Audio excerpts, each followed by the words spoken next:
Señor, gracias porque podemos venir a tu palabra y tu palabra puede iluminar nuestro caminar, Señor. Tu palabra es esa lumbrera que necesitamos.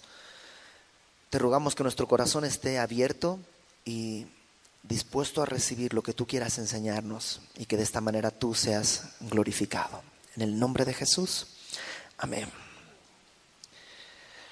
Capítulo 6 de Primera de Corintios, y aunque nos habíamos quedado en el versículo 12, vamos a arrancar un poquito antes, porque Pablo es una carta, es decir, tenemos que encontrar el hilo para continuar en lo que Pablo está diciendo y poder entender.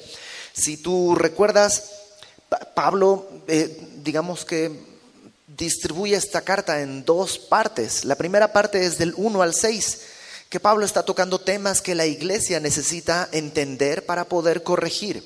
Del capítulo 7, que comenzaremos la próxima semana, en adelante va a contestar preguntas que los corintios le hicieron. Y en esta primera parte, ya hacia el final, Pablo habla primeramente en el capítulo 5 de la inmoralidad que había en la iglesia. Había mucha inmoralidad.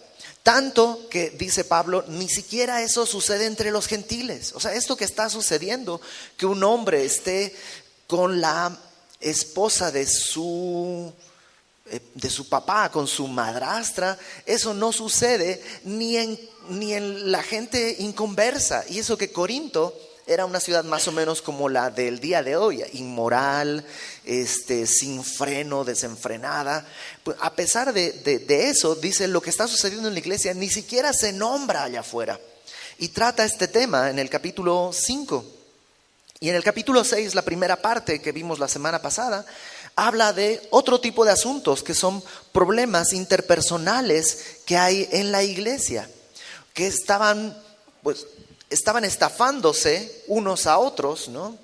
Te hago ven, hazme este trabajo, no, ya lo terminaste, sí, pero híjalo, ¿qué crees? No alcanzo a pagarte los 500 que me costaba, pero te doy 200 y los 300 se los voy a ir dando poco a poco, y había esa estafa. Y Pablo dice, ¿cómo puede ser posible que se estafen entre hermanos? Y luego que se demanden entre hermanos ante las autoridades. Y creo que es importante volver a aclararlo. No quiere decir que la iglesia tiene que tener su propia corte penal o civil. No, la iglesia está sujeta a las autoridades de la nación. Lo que Pablo está diciendo es que estos asuntos deberían poder resolverse como cristianos, acudiendo a alguna autoridad de la iglesia que con sabiduría de Dios pudiera determinar lo bueno y lo malo. Esto que hiciste está mal, entonces tienes que hacer esto para corregirlo. Y los dos bandos, digamos, las dos partes, deberían confiar en ese juicio y así resolverlo. No debería ser necesario acudir ante las autoridades civiles. También decíamos la semana pasada que es importante que estamos hablando de temas así, civiles, no penales, no criminales. Es decir, si hay violencia en el hogar, creo que tienes que acudir a la policía. O sea, si tu esposo es violento, creo que tienes que llamar a la policía y tiene que haber una denuncia y sentarse un precedente, porque la violencia no es parte del matrimonio. No existe la excusa de que ese es mi carácter, los de tal parte somos así explosivos. No existe la violencia, no existe permiso para la violencia en el matrimonio, bajo ninguna circunstancia, ni por mucho estrés, ni por muchas deudas, no existe ninguna excusa. Y si sucede eso, tienes que acudir a las autoridades civiles. Y si tiene que ir a dar al bote tu marido, pues que vaya, a lo mejor ahí conoce el evangelio, y a lo mejor ahí puede arrepentirse. Entonces estamos hablando de otro tipo de cosas, ¿no? Pablo no dice, pues no hagan nada. No, dice, deberían resolverlo. Es importante que se resuelva, y es importante que se resuelva de la manera correcta. Ahora, a partir del versículo 9, que es donde vamos a entrar para poder agarrar el hilo, Pablo hace una lista de pecados que claramente está dividida en dos partes. Una primera parte en el versículo 9, fíjate, no sabéis, me encanta cómo empieza Pablo diciendo, no sabéis, porque Pablo no está diciendo, tienen que creerme y así son las cosas porque lo digo yo.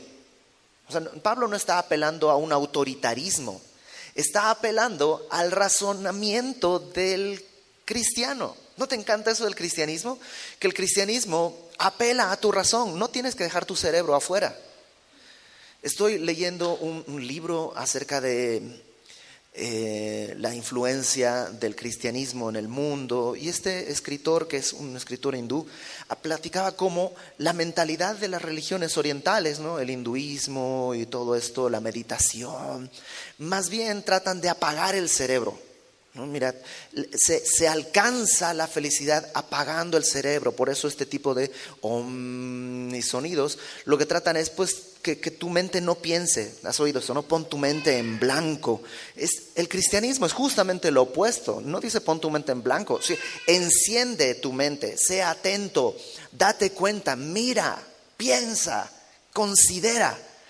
Me encanta eso del cristianismo. Nuestra fe no es una fe ciega, tonta, sino todo lo contrario, es razonada, es inteligente. Y Pablo apela a eso. Les dice, ¿no sabéis? O sea, piensen, a ver, piensen, recuerden. ¿No sabéis que los injustos no heredarán el reino de Dios? Fíjate la lista de pecados. No erréis, ni los fornicarios, ni los idólatras, ni los adúlteros, ni los afeminados, ni los que se echan con varones. Y ahí Pablo claramente menciona pecados de tipo sexual, que en la iglesia suelen ser muy notorios, digámoslo así, ¿no? Son muy condenables. Habla claramente en contra del homosexualismo, y eso no es ser homofóbico, sino nada más es lo que dice la Biblia. El homosexual necesita arrepentimiento, tanto como el heterosexual que está viviendo en fornicación. No es un asunto de cargar el pecado más en un lado que en el otro. Comienza la lista diciendo fornicarios y termina diciendo los que se echan con varones, que es una clara referencia al homosexualismo. Ambos necesitan entender que los injustos no heredarán el reino de Dios. Luego continúa la lista, versículo 10, que son más bien pecados, digamos, sociales. Ni los ladrones, ni los avaros, ni los borrachos, ni los maldicientes, ni los estafadores heredarán el reino de Dios. Entonces pareciera que a Pablo está haciendo una referencia. Los del capítulo 5, inmorales, no van a heredar el reino de Dios. No erréis, no se equivoquen.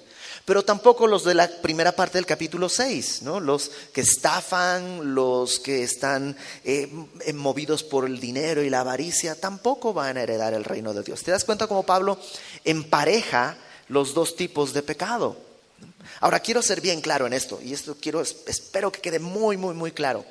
Nadie se va al infierno por ser fornicario, o por ser homosexual, o por ser avaro, o por ser ladrón. Nadie se va al infierno por esas cosas. Todos somos condenados no por lo que hacemos necesariamente, sino por lo que somos. Somos pecadores. Aún antes de que hagamos pecado, ya somos pecadores. Hay un dicho, ¿no?, que es de estos dichos que son medio confusos, pero creo que tiene una base de razón. Dice, no eres pecador porque pecas, sino que pecas porque eres pecador. Aún si dejaras de pecar, no resuelves tu problema, porque el problema está en tu naturaleza, en mi naturaleza. Si estuviéramos en coma desde el momento en que nacemos, de todos modos somos pecadores y somos condenados. Nadie va al infierno por practicar estos pecados. Cuando dice al principio, los injustos no heredarán el reino de Dios. ¿Quién es el injusto? Aquel que no ha sido justificado. Aquel que no ha creído en la obra de Cristo en la cruz del Calvario, ¿no? Todo lo estudiamos en Romanos a detalle. Todo el que no ha creído en Jesucristo es injusto, no ha sido justificado y por tanto está fuera del reino de Dios. Así no haya fornicado, así no sea homosexual, ni avaro, ni ladrón, etcétera, etcétera. Ahora, el asunto es que todo injusto, todo aquel que no ha conocido a Cristo, no ha sido justificado, tarde o temprano va a deslizarse hacia alguno de estos pecados. Eso va a suceder. Estos pecados, esta forma de vivir es el síntoma de algo que está sucediendo internamente, de algo que no ha sido transformado. Es como un muerto. Alguien que ha muerto no es que anhela apestar, a podrirse. O sea, no es su propósito, nomás sucede porque es el resultado de su condición. El resultado de alguien que está muerto espiritualmente es esta lista de cosas y otras cosas más que la Biblia enumera más tarde. Entonces no resuelves poniéndole perfume al muerto. Nomás disimula, pero no lo resuelve. ¿Qué necesitaría para dejar de oler a muerto? Estar vivo. Necesita vida. Entonces no resuelves tu vida dejando de fornicar, dejando de robar. Porque eso no resuelve el problema. Necesitas una nueva vida en Cristo, pasando de muerte a vida. Entonces se resolverán estas cosas. Porque Pablo dice, verso 11, esto erais algunos. ¿Te das cuenta? Eran. Eso es un tiempo pasado. No dice esto hacían, porque el énfasis no está en lo que haces, sino en lo que eres. Esto eran algunos, mas ya habéis sido lavados, ya habéis sido santificados, ya habéis sido justificados. ¿Te das cuenta? No dice ya habéis sido corregidos. Dios no corrige las personas. Dios las hace una nueva criatura. ¿Cómo? Dice Tito, por medio de la renovación. Fíjate, Tito capítulo 3.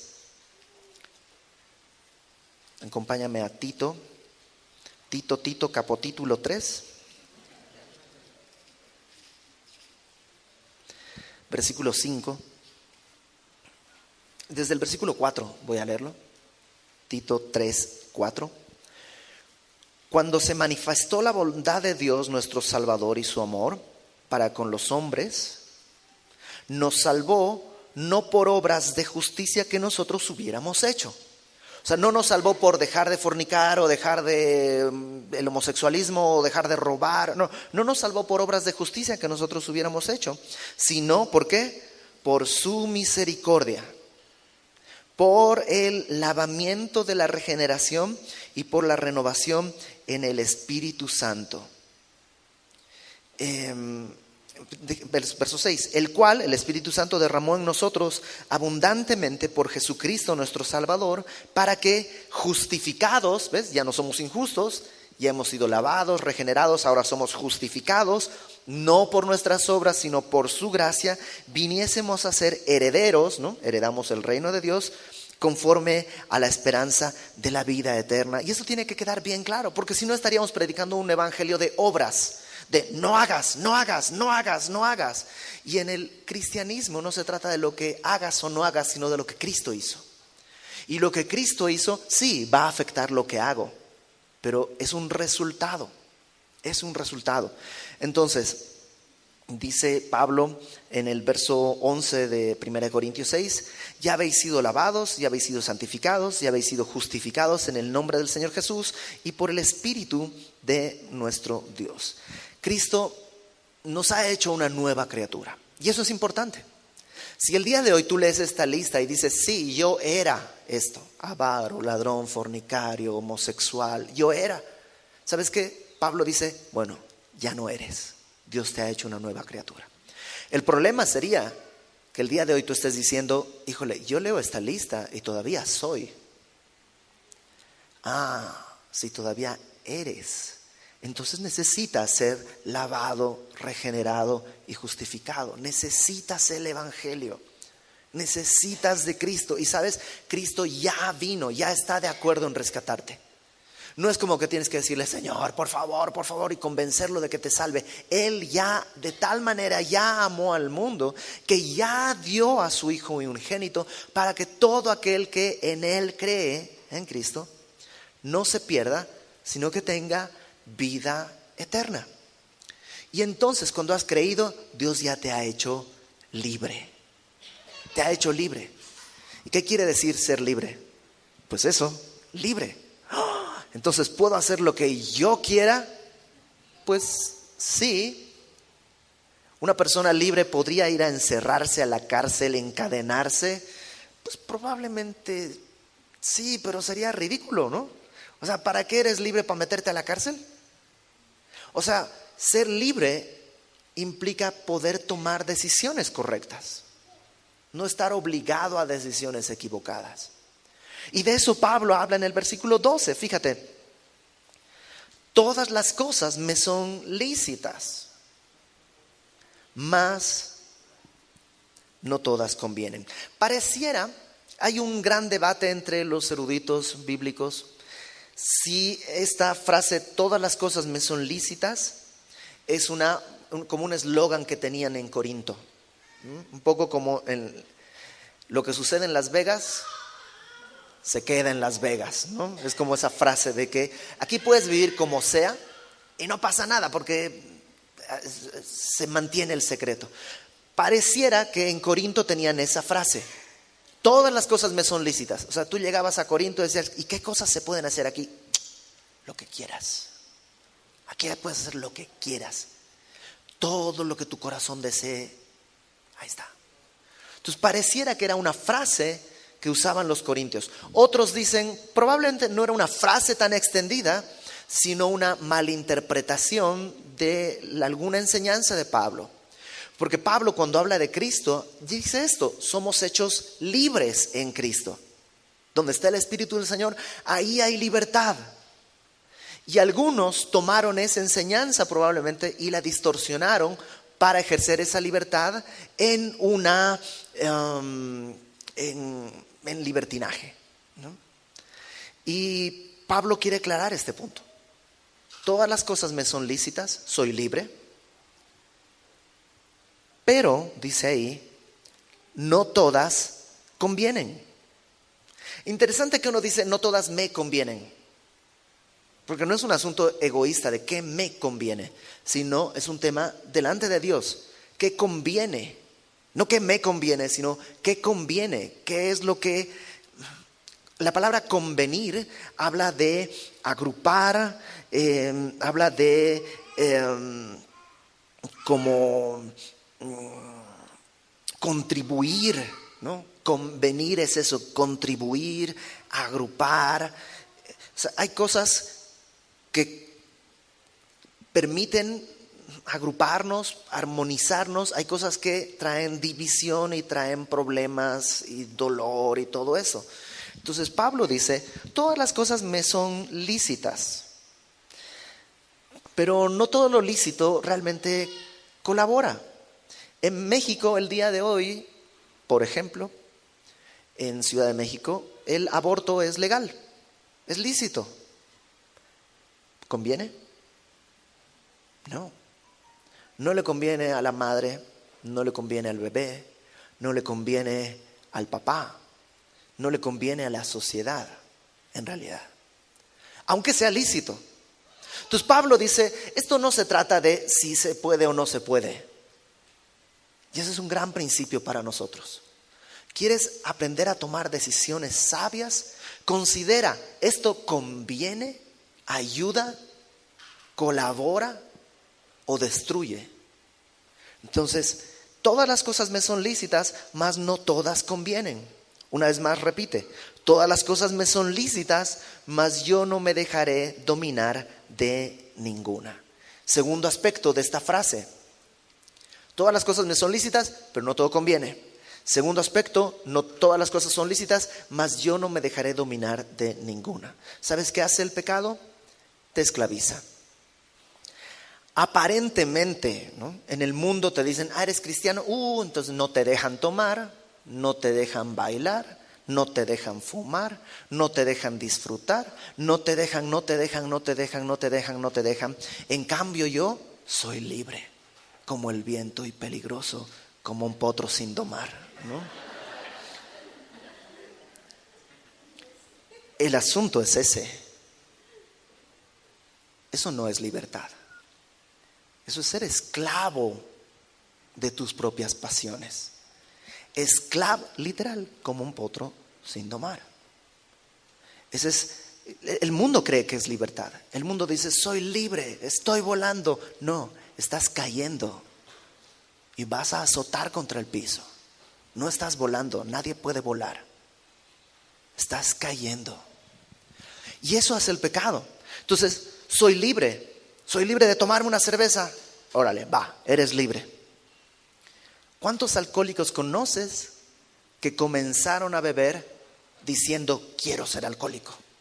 Quiero depender de la bebida para siempre. Probablemente ninguno. Pero ¿cuántos han quedado atrapados ahí sin encontrar salida, ni respuesta y a veces ni esperanza? ¿Cómo llegaron ahí? Dominados por el pecado. Entonces, todas las cosas me son lícitas, pero ¿esto sería un buen amo en tu vida? ¿Sería un buen regente, gobernador de tu vida? Porque muchas cosas nos van a gobernar. ¿Qué prefieres? ¿Que te gobierne la bebida, la pornografía? O sea, Pablo va a hablar de pureza sexual más adelante. Y va a hablar en ese término. ¿Quién te está gobernando? Entonces, todas las cosas me son lícitas. Órale, va. Dice, ahí lo dice, está en la Biblia. Todas las cosas me son lícitas. Pero convienen, número 1. Número 2, ¿te hacen libre o te dominan? ¿Cómo saberlo? Pues, ok, tu conciencia en este momento te está diciendo, esto es lo que quiero limpiar, esto es lo que quiero lavar. Te reto, no que me tienes que contar ni nada, pero te reto, déjalo. Si es un programa de televisión, si es una cosa en internet, lo que sea, déjalo. Si puedes dejarlo, no te domina. Pero si llegando a tu casa dices, híjole, pero es que había dicho, y empiezas a pensar cómo brincarte la trampa, entonces te domina. Es así de sencillo. Y lo que ya te domina te ha quitado la libertad. La única manera de ser libre es siendo esclavo de Cristo. Es la única manera de ser libre. Entonces Pablo dice, no me dejaré dominar por ninguna. Verso 13, aquí utiliza otra frase que tal vez era una frase de los corintios, tal vez es una malinterpretación que la iglesia hizo de una enseñanza de Pablo. Fíjate, la frase dice, las viandas para el vientre y el vientre para las viandas. ¿No? Básicamente, al cuerpo lo que pida. ¿No? Así como la comida es para la panza para la comida. O sea, ¿para qué sirve la panza? Pues para llenarla de comida, pues llenémosla. Entonces era una frase que se usaba de esa manera, es decir, ¿tienes apetito sexual? Pues dale, o sea, para eso es el cuerpo, ¿no? Dios diseñó el cuerpo y pues si lo diseñó así es para usarlo, entonces tú dale, no pasa nada. Entonces Pablo toma esta frase, las viandas, la comida para el vientre y el vientre para las viandas, y luego aclara, verso 13, pero tanto al uno como a las otras, al vientre y a las viandas, las destruirá Dios, pero el cuerpo no es para la fornicación, sino para el Señor, y el Señor para el cuerpo. Entonces Pablo hace una diferencia. Sí. La comida nomás entra y ya.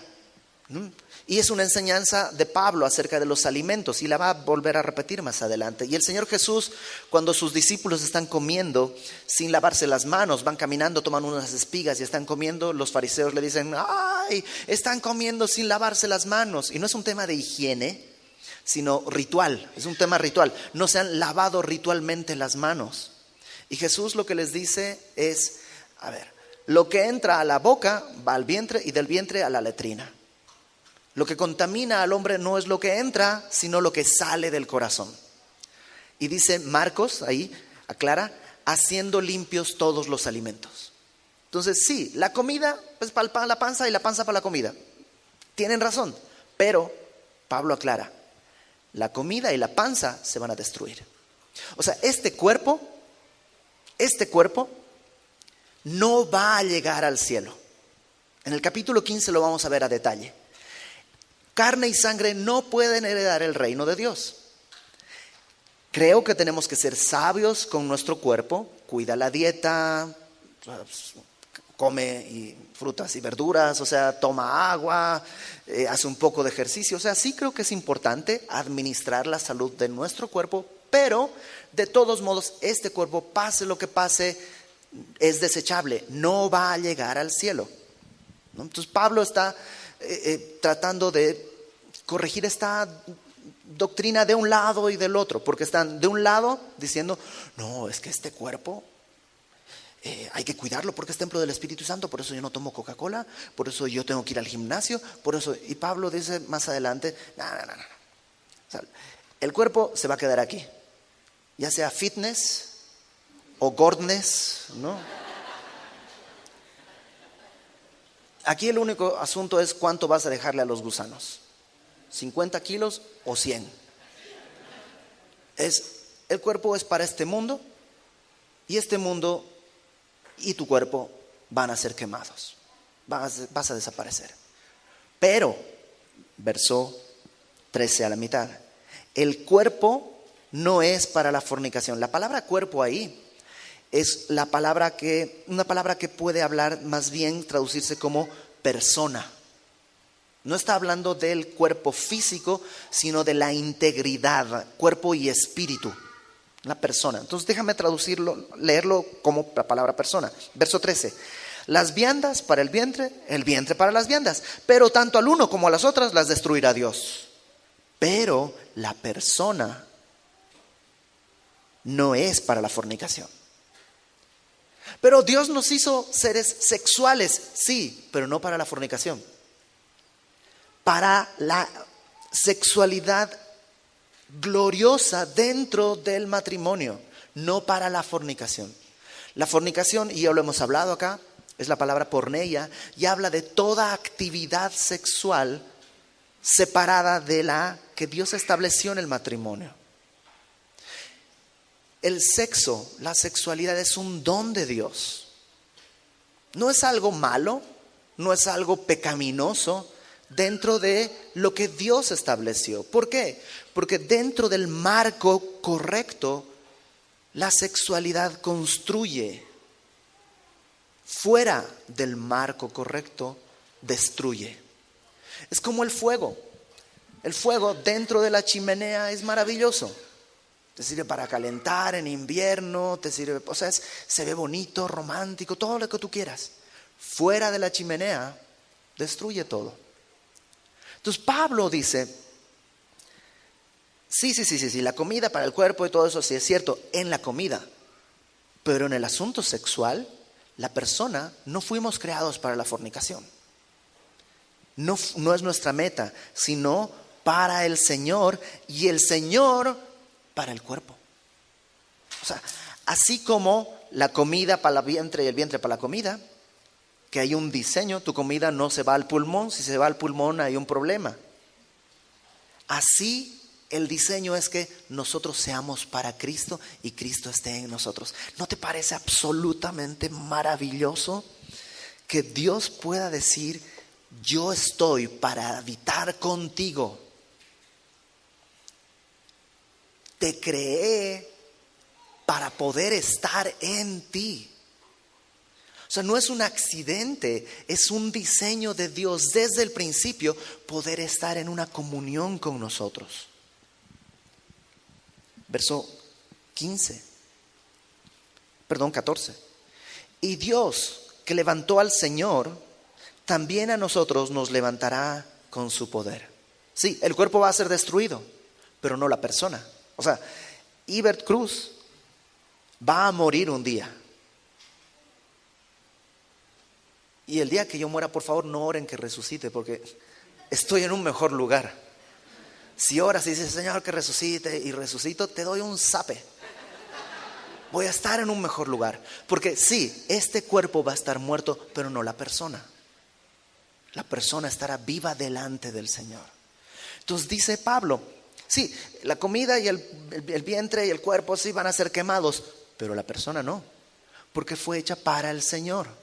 Y así como Dios levantó a Cristo, también a nosotros nos levantará con su poder. Verso 15. ¿No sabéis que vuestros cuerpos son miembros de Cristo? ¿Quitaré pues los miembros de Cristo y los haré miembros de una ramera? De ningún modo. Otra vez Pablo nos habla de esta unión tan íntima que Dios quiere tener con nosotros. Dice, nosotros somos miembros de Cristo. Piensa en esto. Cristo caminó entre nosotros, tenía un cuerpo humano como el nuestro. Ahora su cuerpo es la iglesia y nosotros somos sus miembros, somos sus ojos, somos sus manos, somos su boca. Por medio de nosotros, Cristo le habla al mundo. Entonces piensa, ¿qué cosas harían las manos de Cristo? Y piensa qué cosas hacen tus manos. ¿Qué cosas mirarían los ojos de Cristo y qué cosas miran tus ojos? ¿Qué cosas hablaría la boca de Cristo y qué cosas habla tu boca? ¿Corresponde o no? A lo mejor te has olvidado que somos miembros de Cristo. Somos miembros de su cuerpo.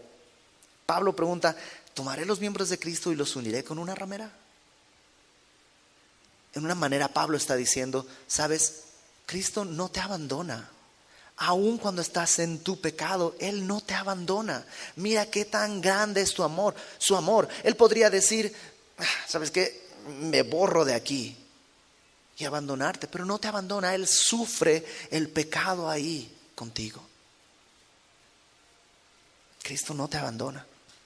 Déjame ponerlo del otro lado, porque también aplica en el matrimonio, en la intimidad sexual. Dios también está ahí y Dios la bendice. Así como en la fornicación hay pecado y el Señor sufre ante ese pecado, en el matrimonio Dios es glorificado y Dios bendice la unión de un esposo y una esposa. El escritor de Hebreos habla del lecho sin mancilla. Entonces Pablo dice, ¿lo voy a hacer? Claro que no, de ningún modo. ¿A quién se le ocurriría? Verso 16. ¿No sabéis que el que se une con una ramera es un cuerpo con ella? Porque dice, los dos serán una sola carne.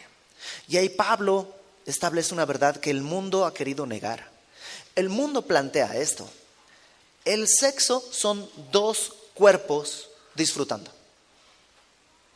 Pablo recuerda que desde el principio dice, no son dos cuerpos. La sexualidad es algo mucho más profundo. Son dos personas haciéndose uno en alma. No es una actividad física, es una actividad espiritual. El mundo, por supuesto, va a decir, no es así. Por eso no pasa nada. Experimenta, tú vive. Total, no pasa nada. Nada más cuídate. Y ahora ya ni cuídate, porque total, si te embarazas, pues vamos a hacer que el aborto sea legal y gratuito en todas partes. Entonces, pues tú dale. ¿Y cuál es el resultado? Tenemos personas con corazones rotos, destrozados, vidas, porque si se hacen uno con una persona y luego se separa, eso se rompe.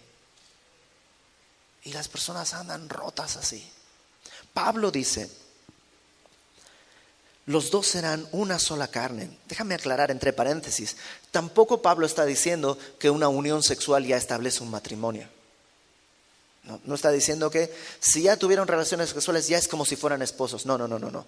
Pablo está diciendo justamente lo contrario. Esto está reservado para cuando ya está establecido el matrimonio. Desde el principio Dios estableció el matrimonio.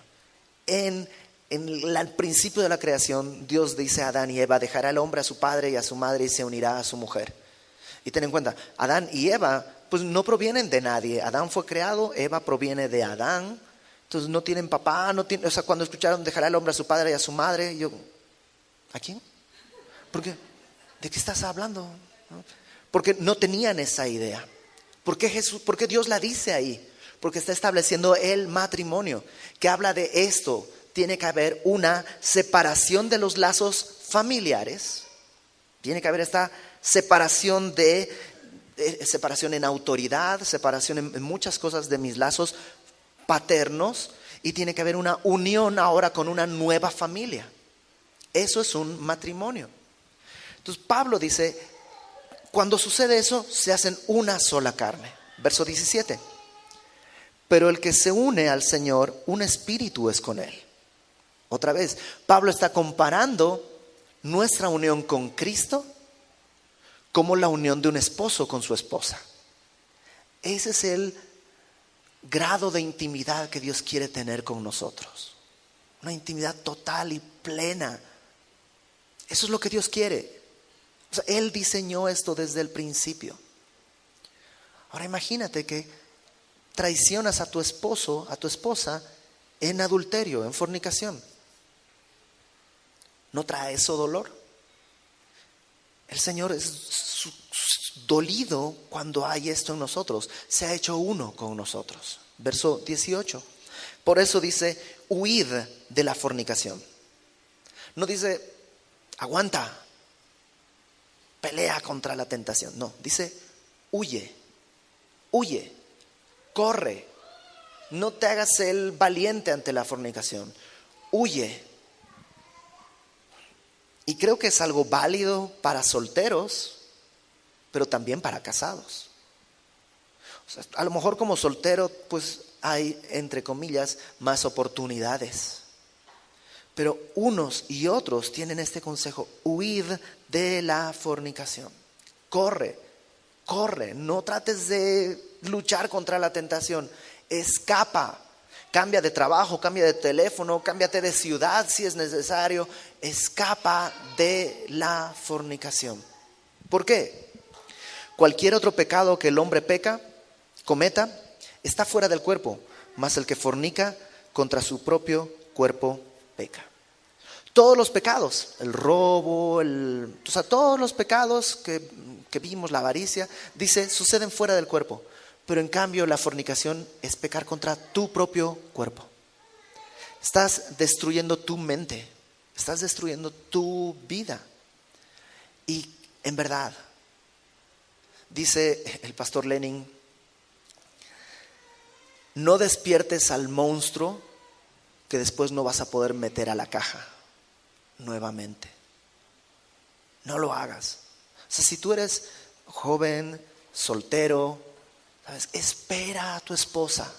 En verdad, te vas a ahorrar 1000 dolores. El mundo te va a decir, eres un mojigato, eres un tonto, sí, que digan lo que quieran. Total, ellos están cayendo en caída libre. Espera. Una vez abierta esa puerta, nunca más tus ojos van a ver igual. Si eres hombre, nunca más vas a poder ver a una mujer de la misma manera. Jamás. Nunca más tus conversaciones, nunca más, o sea, todo va a cambiar. Tu mente entera es transformada. Sí, es destruida. Pierdes mucho. ¿Que Dios puede limpiar y hacer un milagro? Claro que sí. Dios puede hacerlo. Pero ¿por qué pasar ese proceso cuando el día de hoy Dios te puede guardar de este pecado? Lo mismo en matrimonios. El adulterio rompe absolutamente todo. Nunca más podrá ser igual. Sí, Dios puede traer un arrepentimiento, Dios puede traer una restauración, Dios es milagroso y es bueno. Pero aún así el dolor no necesariamente va a desaparecer. Hay consecuencias que este pecado echa a andar y que van a acompañarte por el resto de tu vida. Matrimonios que no pueden ya glorificar a Dios en esto, en la intimidad sexual, porque siempre hay culpa, siempre hay dolor, siempre hay resentimiento por pecados pasados. Entonces, huye. Dice en el verso 19, ¿o ignoráis que vuestro cuerpo es templo del Espíritu Santo, el cual está en vosotros, el cual tenéis de Dios y que no sois vuestros? Pablo entonces en el capítulo, me parece que en el capítulo 2 o en el capítulo 3, Pablo habló de el Espíritu Santo usándonos como templo, pero colectivamente, ¿te acuerdas? Vosotros sois templo del Espíritu Santo. Y hablaba de la iglesia como comunidad, es templo del Espíritu Santo. Por eso decía, cualquiera que destruyere la iglesia, el templo, Dios le destruirá a él. Y estaba hablando de las divisiones y advirtiendo de esto de no provoques divisiones dentro de la iglesia, porque vas a secarte, Dios te va a secar, ¿no? Y ahora baja de ese concepto colectivo a un concepto individual. Y dice, ahora Tú eres templo del Espíritu Santo. Por eso huye de la fornicación. Huye de esto. El Espíritu Santo está en ti y no eres tuyo. Dice en el verso 20, habéis sido comprados por precio. No eres tuyo. Es raro, ¿no? Eso de no te perteneces, pero es cierto. Es cierto. No te perteneces. Yo puedo hacer con mi cuerpo lo que yo quiera. Sí, pero si has creído en Cristo ya no es tu cuerpo. Ya no es tuyo. Fue comprado por precio. Le pertenece al Señor. Le pertenece porque Él te creó y le pertenece porque Él te compró. Te ha prestado este cuerpo mientras vivas en este tiempo, pero no es tuyo. Entonces cambia toda mi perspectiva. ¿Cómo voy a vivir? Todo me es lícito, sí, pero no todo me conviene. No es mi cuerpo, es del Señor. Todo me es lícito, sí, pero como no es mío, no lo puedo poner a que sea dominado por cualquier cosa, sino solo por su dueño. Habéis sido comprados por precio. Entonces, ¿qué hacemos? Dice al final, glorificad pues a Dios en vuestro cuerpo y en vuestro espíritu, los cuales son de Dios. Para eso te compró, para que seas para la gloria de Dios. En tu cuerpo y en tu espíritu. En tu cuerpo y en tu espíritu. No solamente quiere tus acciones santificadas, sino también tus intenciones, tu espíritu, tus anhelos. Déjame ponerlo al revés. No solamente quiere que tus intenciones sean buenas, sino también quiere que tus acciones acompañen a esa fe que has recibido. Todo, tu cuerpo y tu espíritu le pertenecen al Señor para su gloria. Ahora, Pablo no escribe esto con desprecio. Pablo no escribe esto diciendo, ay, ya estoy cansado de ustedes, corintios. Y sabes que Dios está más cansado que yo porque Él los ha visto cometer adulterio y fornicación y ya no los toleramos. Pablo no está diciendo eso. Pablo está diciendo, Dios quiere rescatarte de esa vana manera de vivir. Dios quiere darte una nueva vida, tomarte de la esclavitud al pecado en el que estás y llevarte a la libertad de ser esclavo de Cristo. La fornicación, y quiero hablar también claro, si tú estás en este pecado, soltero o casado en fornicación, en adulterio con alguien que no es tu esposa o tu esposo, si tú estás en este pecado, la fornicación, número 1, pone en peligro tu destino eterno.